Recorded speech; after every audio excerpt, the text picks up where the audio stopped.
आप सभी जानते हैं कि भगवान शिव ने धरती लोक की 12 जगह पर अपने भक्तों को दर्शन दिए और वही 12 जगह पर भगवान शिव के 12 ज्योतिर्लिंगों के नाम से जानी जाती हैं। हिंदू धर्म के ग्रंथों की माने तो जब तक मनुष्य भगवान शिव के इन 12 ज्योतिर्लिंगों का दर्शन नहीं कर लेता है, तब तक उसका आध्यात्मिक जीवन पूर्ण नहीं हो पाता। आज के इस एपिसोड में हम आपको भगवान शिव के ज्योतिर्लिंग के बारे में वह कथाएं बताने जा रहे हैं जिसके बारे में अधिकतर जनमानस नहीं जानते, जबकि इसका वर्णन शिव पुराण में बड़े ही विस्तार से किया गया है। नमस्कार दोस्तों, इस चैनल पर आपका हार्दिक स्वागत है। तो आइए बिना देर किए शुरू करें यह 12 ज्योतिर्लिंग की कथा। कथा कभी अधूरी नहीं छोड़ी जाती, इस बात का ध्यान दे। यह मैं नहीं कह रहा, शास्त्रों में लिखा है, इसलिए कथा अंत तक सुने। जैसा कि शिव पुराण में वर्णित है, भगवान शिव ने लोक कल्याण की भावना से पृथ्वी पर 12 स्थानों पर ज्योतिर्मय स्वरूप में प्रकट होकर अपने भक्तों को दर्शन दिए।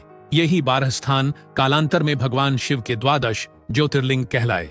शास्त्रों के अनुसार जब तक मनुष्य इन 12 ज्योतिर्लिंगों का दर्शन नहीं कर लेता, तब तक उसका आध्यात्मिक जीवन पूर्ण नहीं माना जाता। शिव पुराण की कोटिरुद्र संहिता में इन ज्योतिर्लिंगों की उत्पत्ति की कथाओं का अत्यंत विस्तार से वर्णन मिलता है।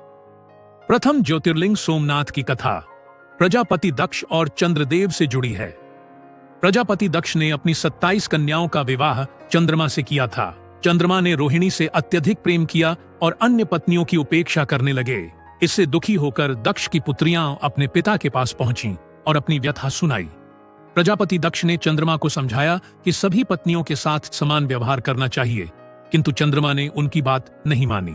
क्रोधित होकर दक्ष ने चंद्रमा को क्षय रोग से ग्रसित होने का शाप दे दिया। चंद्रमा के क्षीण होते ही तीनों लोकों में हाहाकार मच गया। देवताओं और ऋषियों ने ब्रह्मा जी से उपाय पूछा। ब्रह्मा जी ने उन्हें प्रभास क्षेत्र जाकर महामृत्युंजय मंत्र से भगवान शिव की आराधना करने को कहा। चंद्रमा ने 6 मास तक कठोर तपस्या की।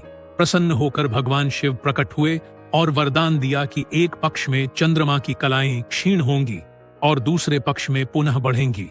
उसी स्थान पर भगवान शिव ज्योतिर्लिंग रूप में प्रकट हुए और सोमेश्वर कहलाए, जो सोमनाथ ज्योतिर्लिंग के नाम से प्रसिद्ध हुआ।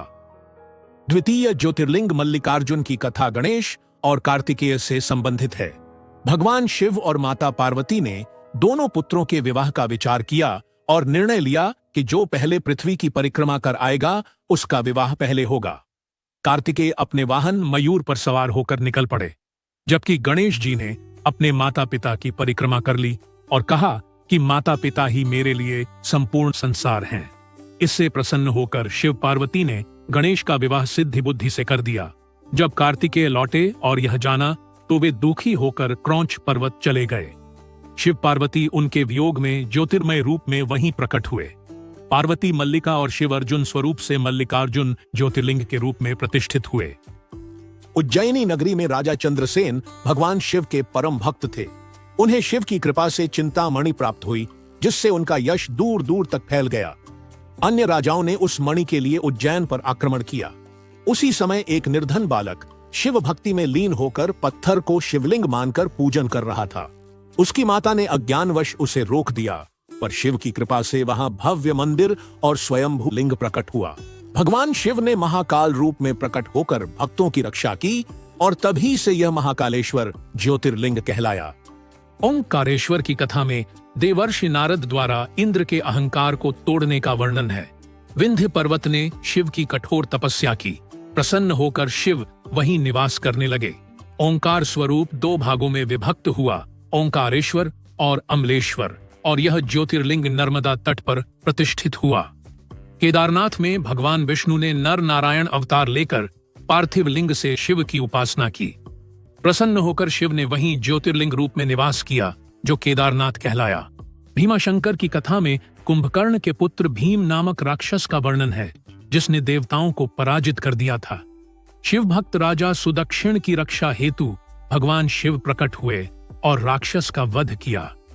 देवताओं की प्रार्थना पर शिव वहीं भीमशंकर ज्योतिर्लिंग रूप में स्थापित हुए।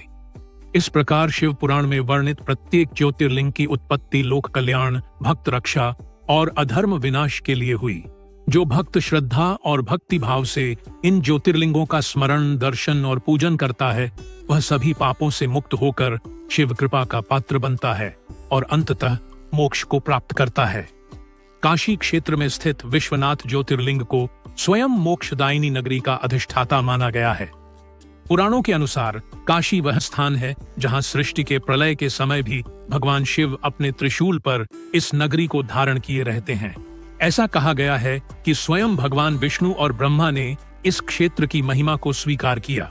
भगवान शिव यहाँ विश्वनाथ रूप में सदा निवास करते हैं और मृत्यु के समय जीव के कान में तारक मंत्र का उपदेश देकर उसे मोक्ष प्रदान करते हैं। इस कारण काशी को अविनाशी नगरी कहा गया है। त्र्यंबकेश्वर ज्योतिर्लिंग की कथा गौतम ऋषि से संबंधित है। एक बार भयंकर अकाल के समय गौतम ऋषि ने अपने तपोबल से आश्रम में जल और अन्न की व्यवस्था की। अन्य ऋषियों को ईर्ष्या हुई और उन्होंने गणेश जी की सहायता से गौतम ऋषि पर गौहत्या का मिथ्या दोष लगा दिया। दोष निवारण के लिए गौतम ऋषि ने कठोर तप किया। प्रसन्न होकर भगवान शिव ने गंगा को पृथ्वी पर अवतरित किया। उसी स्थान पर भगवान शिव त्र्यंबक रूप में ज्योतिर्लिंग के रूप में प्रकट हुए, जहां से गोदावरी नदी प्रवाहित हुई। वैद्यनाथ ज्योतिर्लिंग की कथा रावण से जुड़ी है। लंकापति रावण भगवान शिव का परम उपासक था। उसने कैलाश पर्वत उठाकर शिव को प्रसन्न किया और उनसे अमृता का वर मांगा। शिव ने उसे ज्योतिर्लिंग दिया, किंतु शर्त रखी कि इसे बीच मार्ग में पृथ्वी पर न रखा जाए। देवताओं की लीला से रावण ने उसे पृथ्वी पर रख दिया और वहीं वैद्यनाथ ज्योतिर्लिंग प्रकट हुआ। यहाँ भगवान शिव वैद्य रूप में भक्तों के रोगों का नाश करते हैं। नागेश्वर ज्योतिर्लिंग की कथा दारुक नामक राक्षस और उसके अत्याचारों से संबंधित है। दारुक ने शिव भक्त सुप्रिय नामक वैश्य को बंदी बना लिया था। सुप्रिय ने कारागार में शिव का पूजन किया।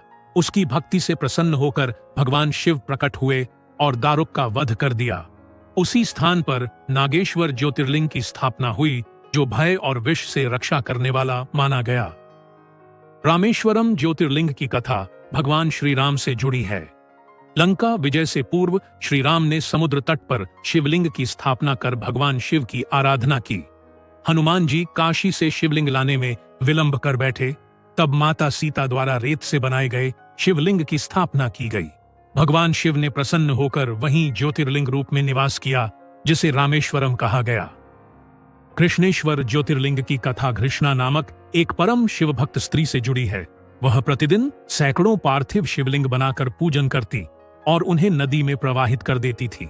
उसकी सौतन ने ईर्ष्यावश उसके पुत्र की हत्या कर दी, फिर भी घृष्णा ने शिव भक्ति नहीं छोड़ी। उसकी अटल भक्ति से प्रसन्न होकर भगवान शिव प्रकट हुए, उसके पुत्र को जीवित किया और उसी स्थान पर घृष्णेश्वर ज्योतिर्लिंग के रूप में विराजमान हुए। इस प्रकार शिव पुराण में वर्णित सभी 12 ज्योतिर्लिंगों की कथाएं यह सिद्ध करती हैं कि भगवान शिव सच्ची भक्ति, तप और धर्म के पक्ष में सदैव खड़े रहते हैं। जो भक्त श्रद्धा, विश्वास और नियम पूर्वक इन ज्योतिर्लिंगों का स्मरण, दर्शन और पूजन करता है, उसके समस्त कष्ट नष्ट हो जाते हैं और वह अंततः शिवलोक को प्राप्त करता है। यह वीडियो आपको कैसी लगी कमेंट बॉक्स में जरूर बताएं। ऐसी ही आध्यात्मिक वीडियो देखने के लिए चैनल को सब्सक्राइब करें, वीडियो के लिए लाइक करें। अब हमें इजाजत दे। हर हर महादेव।